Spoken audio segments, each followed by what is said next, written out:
پیارے بھائیو، اس صحابیت کی وجہ سے، اس کلمہ پڑھنے کی وجہ سے ان کے بڑے بڑے گناہ معاف، کبیرہ گناہ معاف، ان کی غداری معاف۔ آج لوگ انگلی اٹھاتے ہیں، یہ کتنا بڑا گناہ بھی کر لیں وہ سب معاف ہے، اپنی رحمت سے اللہ تعالیٰ معاف کر دیتا ہے۔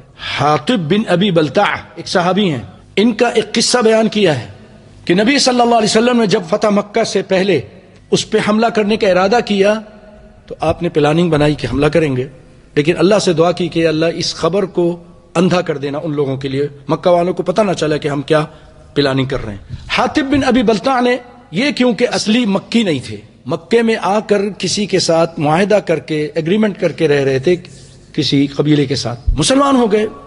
جنگ احد میں نبی صلی اللہ علیہ وسلم پر جس نے وار کیا تھا اس کو بہت دور تک اس کا پیچھا کر کے اس کو قتل کیا تھا۔ بہت پیار کرتے تھے رسول اللہ سے، لیکن انسان ہے، بھول چوک ہو گئی۔ آپ نے ایک چٹھی لکھی اور ایک عورت جا رہی تھی مدینے سے مکے کی طرف، اس کو دیا اور کچھ پیسے دیے کہ لے جاؤ مکہ کے سرداروں کو دے دو۔ اس میں یہی تھا کہ رسول اللہ حملہ کرنا چاہ رہے ہیں، اور رسول اللہ نے دعا کی تھی، اللہ نے آسمان سے وحی بھیج دی کہ ایک عورت جا رہی ہے۔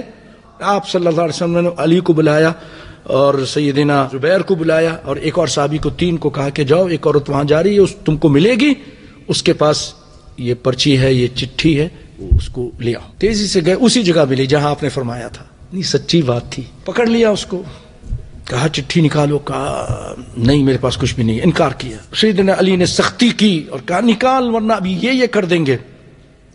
کہا کہ بالکل تم کو بے لباس کر دیں گے۔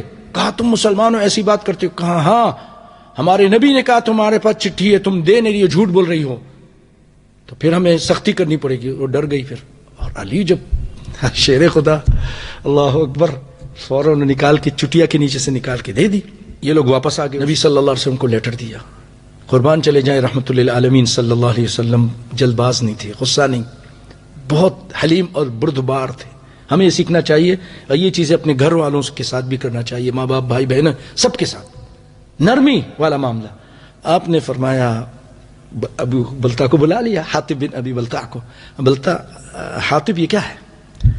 کہ اللہ کے رسول جلدی نیت کیجیے، میں منافق نہیں ہوں، میں اللہ اس کے رسول سے محبت کرتا ہوں۔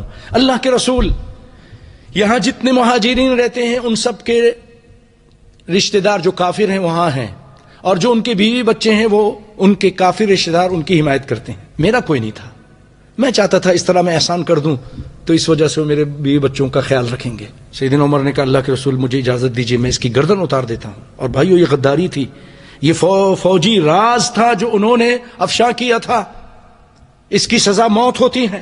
آپ صلی اللہ علیہ وسلم نے اس موقع پہ عمر سے کہا عمر تم کو کیا معلوم، یہ بدر میں شریک ہوا تھا، اور اللہ تعالیٰ نے بدریوں کے بارے میں فرمایا افعلوا ما شئتم فقد غفرت لکم، اب تم جو مرضی آئے کرو۔ اے نبی کے صحابیوں، تم نے نبی کے ساتھ یہ جنگ لڑ کر، یعنی کافروں کے خلاف یہ جنگ جو نبی کے ساتھ مل کر لڑی ہے، اتنا خوش کیا ہے، اسلام اور کفر کی پہلی جنگ تھی، اتنا تم نے مجھے خوش کیا ہے، اب تم زندگی میں کچھ بھی کرو، جنت تمہارے نام لکھ چکا ہوں۔ چھوڑ دیا، معاف کر دیا۔ کیا وجہ تھی؟ یہ صحابیت کوئی معمولی چیز نہیں ہے بھائیو، بہت اونچا مقام ہے صحابی ہونا۔